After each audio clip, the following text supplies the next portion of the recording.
بسم اللہ الرحمن الرحیم۔ شروع اللہ کے نام سے جو بڑا مہربان اور نہایت رحم کرنے والا ہے۔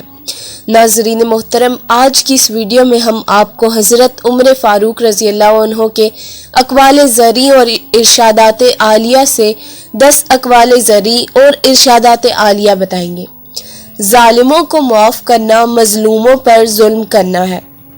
زیادہ ہنسنا موت سے غفلت کی نشانی ہے۔ ایمان کے بعد بڑی نعمت عورت ہے۔ عدل مظلوموں کی جنت اور ظالموں کے لیے جہنم ہے۔ قبل اس کے کہ بزرگ بنو، علم حاصل کرو۔ قوت فی العمل یہ ہے کہ آج کے کام کل پر نہ اٹھا رکھے جائیں۔ کسی کے خلق اور دیانتداری پر اعتماد نہ کرو تا وقت یہ کہ غصہ اور طمع کی قوت سے اسے نہ دیکھ لو۔ جو شخص اپنا راز پوشیدہ رکھتا ہے وہ گویا اپنی سلامتی کو اپنے قبضے میں رکھتا ہے۔ ہر شے کا ایک حسن ہوتا ہے اور نیکی کا حسن یہ ہے کہ فوراً کی جائے۔ فتح امید سے نہیں، علم اور خدا پر اعتماد سے حاصل ہوتی ہے۔